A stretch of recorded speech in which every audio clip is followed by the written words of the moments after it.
nhớ rong sẽ đây nó lọt trong đời kịp để nó của giờ lọt Qhia nè sẽ đây là tem lưu trong nhà lưu nọ ya nhớ này nè sẽ nào nhà một tem lưu trong rong đi trà ya ta sẽ lưu trong nó chạy rong nhà lưu trong nén nè gia đình đại bé là tem sẽ vừa rong đi trà ya anh ta sắp tới này một tem là chạy nè mua program blender này ya mua program blender nó thì muốn chạy để đoán đông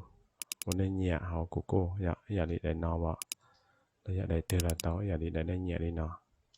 thì cũng sẽ tỏ biết đại là nó giờ cũng sẽ biết đại nó dạ thì là ปิด program blender nè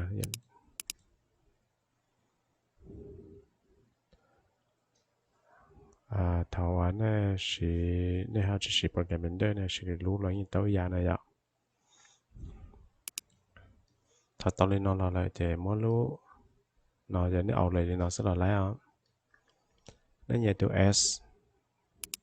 nhẹ từ s nè khi cho đủ hoops cho tôi lát nó chỉ nhẹ từ s nhẹ từ z nhẹ từ s tới từ z bây giờ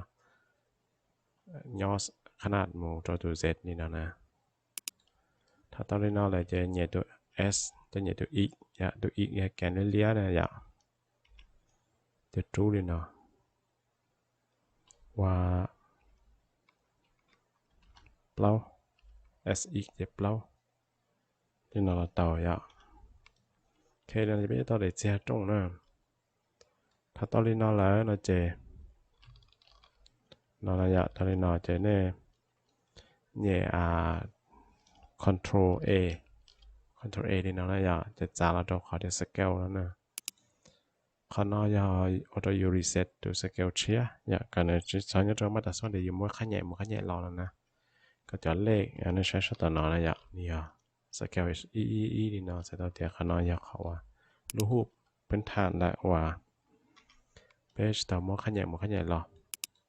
ถ้าตอนนี้เนาะจะได้ใช้ในบทตัวอย่าจะได้ใช้ตัวเราจะเนี่ย S to Z ดีจะจูหมูว่าประมาณนี้เนาะเนี่ยนี่เนาะถ้าตอนนั้นจะเนี่ย Control A apply scale มูตาลินดาเลยเราจะเราเป่าตัวสองโหมดจนนั้นนะobject mode นั่นนะแล้วเนี่ยมันจะ edit mode เราจะเนี่ยเราปุ่ม tab ในคีย์บอร์ดจะเราทำ edit mode นี่เราจะเนี่ยวันนี้เนาะจะเนี่ย mode จะเส้นชนนั้นนะนี่เราติ๊กจะเส้นนี่เนาะจะเราคลิกตัวหัวหน้าคลิกอีกเส้นนี่เนาะจะเนี่ยตัว control R จะอีกเส้นด้านเลยเนาะจะเนี่ยจ่า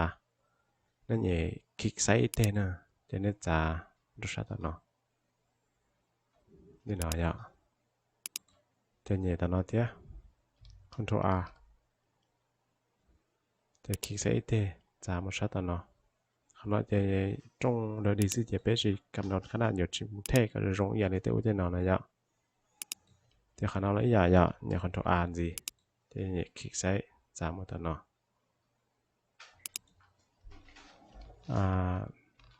mua cái đó lo lên thế bỏ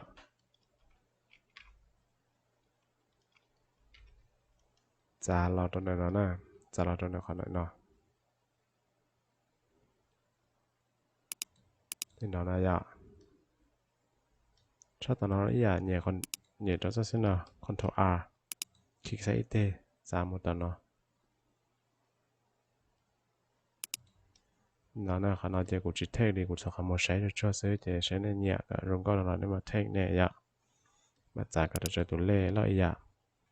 ถ้าตอนนี้nó là nó chỉ họ là nhẹ cho xin đừng nói cho xin số nó nè nhẹ control R để kích sẽ ít trả lòng đến nó Control R kích sẽ ít trả lòng đến nó thì nó sẽ này thì tao cho nó chỉ sát nó cho thế Control R giảm một tầng nó khi nó giờ bé giờ là chế lên nó bé ở trên trong giờ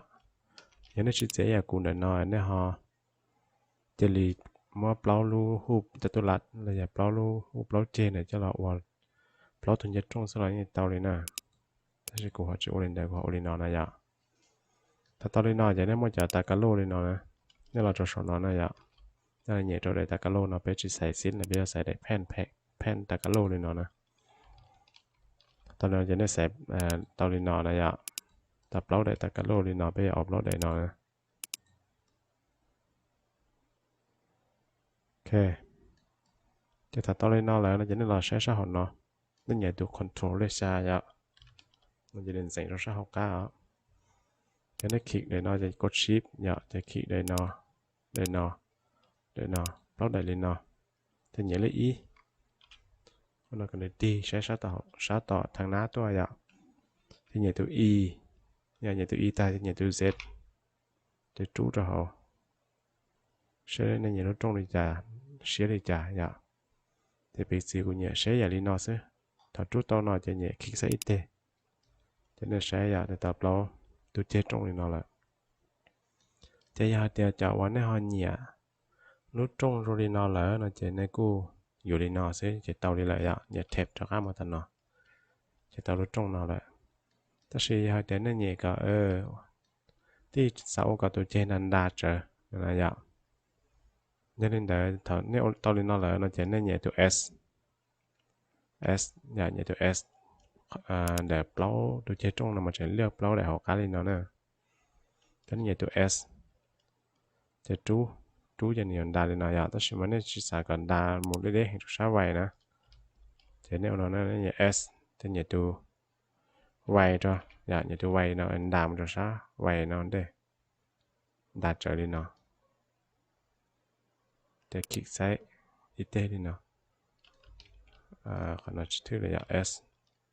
y đa đi nó s y gì vậy đa đi nó thì tí sát nó còn đam cho sát x thế s thì x chú mù mình gì đi nó okถ้าตอนเล่นนอจะถึงจะจ้องข้างนั้นเราล่ออะไรแต่สิ่งเช่นนี้ปุ่นยันล่อยันนี้ชิ้นยันล่อเนาะเจ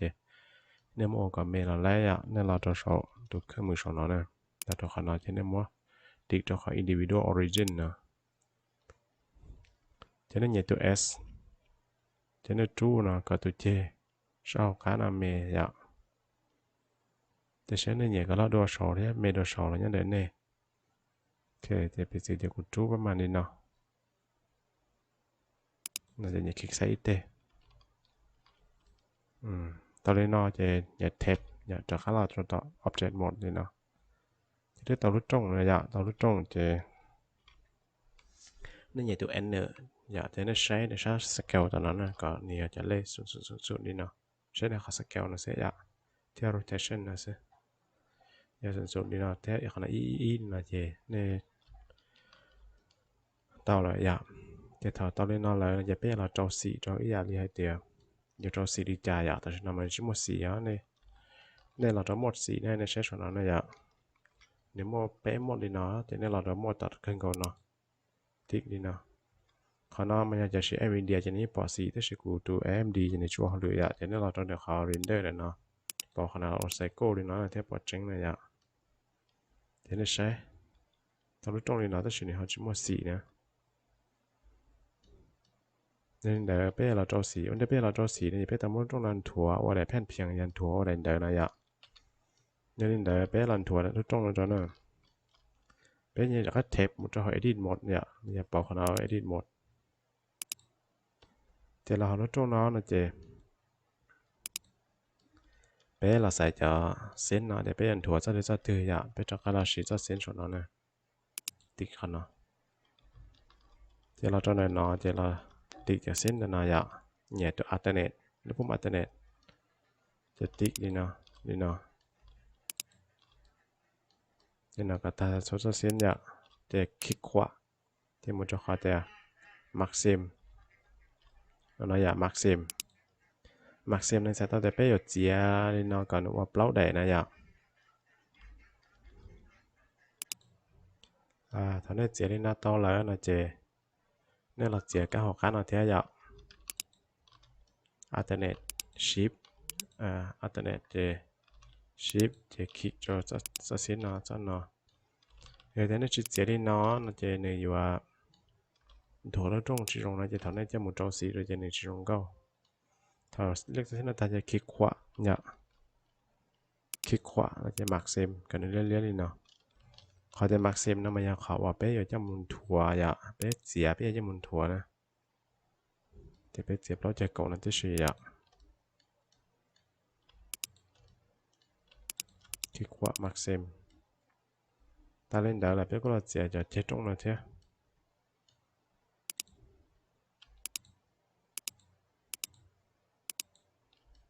นี่เราน่าอยาก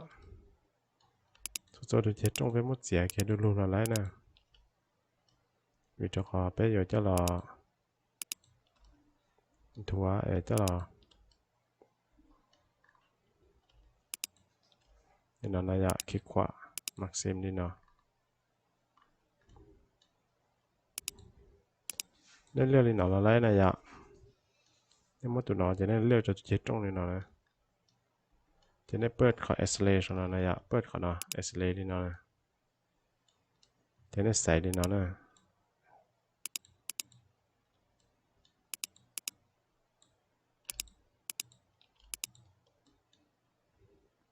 ใส่แต่เส้นเนาะอยากเลยนะคลิกดีเนาะต่อนะเขาอยากจะเนี่ยจะอย่างนี้ได้เนี่ยเขาอยากเอาตัวเส้นนี่เนาะคลิกดีบนตาเส้นอะไรตัวอย่างเก่านะอยากโอเคเดี๋ยวกูเราคลิกโซ่เส้นนี่เนาะนะ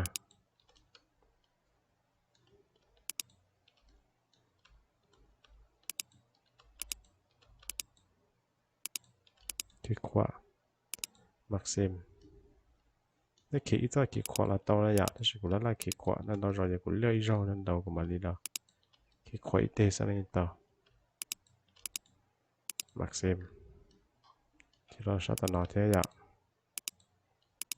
แต่นอนแล้วยาวตาลีเป็นว่าเสียที่เสียเท่าเป๊ะว่าตัวสีกับตัวที่ลงก็อยากคลิกขวามักซิมชอบนอนแล้วอย่างก่อนนะมักซิมนี่เนาะ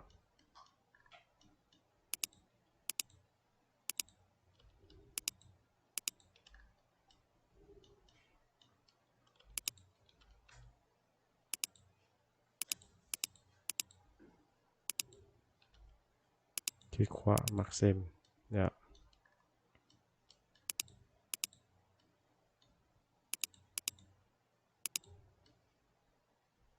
อเคนี่เราตัดตอนนี้ตาเลยนะเจเนี่ยรอจอตอนนั้นนะรอจอขาย UV editing เนาะติ๊กตัวเขาเนาะเดี๋ยวเราใช้ตอนนั้นเหยียดตัว A อย่างเหยียดตัว A นี่เนาะจะเหยียดตัว U จะมุดเขา unwrap นะอย่าอันนี้มุดตรงนั้นถั่วนะโอเคตอนนั้นถั่วเต้าจะได้ใช้อย่าในมุดจันเจียรันถั่วโอ้เด็ดเตี้ยโรลีนอนะ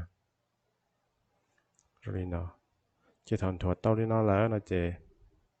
เป้รอมอสสีจอเสียอย่าเดี๋ยวเนี่ยเราใช้ตอนนั้นเราจะขอ shading เดี๋ยวเนาะติ๊กตัวเนาะอย่าเขาจะน้อยกูรู้เนาะมาหมดเนาะกูจะเอาหรือจะเขากูดูกราฟิกอย่าจะเข้าเนาะรูปโปรแกรมเนาะเนี่ยกูเอาชิมอดแต่เนาะเสียเขาเนี่ยจะเข้าจะในชิมอดเนาะอะไรนะจะทำให้ติ๊กแล้วใช้ตอนเนาะจะเนี่ยมั่วยี่ห้อนี้เนาะตัวเนี่ยอย่าบุคคลเนาะตัวเนี่ยนะจะในข้างนอกจะในตัวสีนะจะกูชอบเดียดงนี่เนาะตัวเนี่ยอยากกูยังมั่วสีดงถ้าตอนนี้เนาะแล้วเนาะเจเนี่ยเรามดได้ด้วยดงว่าเนี่ยโยชินะนะอย่าเดี๋ยวกูเหยียดได้ด้วยดงนี่นอนนะเดี๋ยวกูยังมดได้เนาะเดี๋ยวกูตัวนี่นอนนะอยากกูตัวนี่เนาะเดี๋ยวกูจู้มันจะร่วมเรนเดอร์เขาเนาะจะเราปอนในขนาดนอนอยากจะถ้าปอนนี่นอนแล้วเนาะเจเนี่ยจู้จะสิ้นด้านเนาะจะขอด้านนั้นนะ best color เลยเนาะ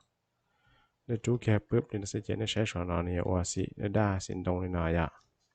แต่是จะเส้นมูจิทึกลวงเลยยันเดอร์เป็นจากการเราใช้ตอนนั้นนะเราตอนนั้นเขา UV editing นะจะได้ใช้ยาเดเจียนมาจอนดาแล้วจอนตรงนั้นมาฉันจูแล้วนะจะได้เนี่ยตัว A ใช้ตอนนั้นก็เลือกทันชอนจะได้เนี่ยตัว R จะชอบจ้วเจาะนะกันตีจ้วเจาะองศาอย่างถ้าตอนนี้เราจะเนี่ยตัว S มันย่อลงก่อนย่อถอยเดเจียนนี่เนาะใช่ไหมnhà tiền này họ nhà có cho đồng lo nào là này một số nói cho này tịt được được hơn một số nói thế nên là lược cho nó vậy nên mà cho nó nên lời nó là cho nó nhiệt độ G thì nó mong gà là cho sát nó ok thật tới nó cho nó nhiệt độ A cho nhiệt S mà chú có lo rồi nó gì nó tao ya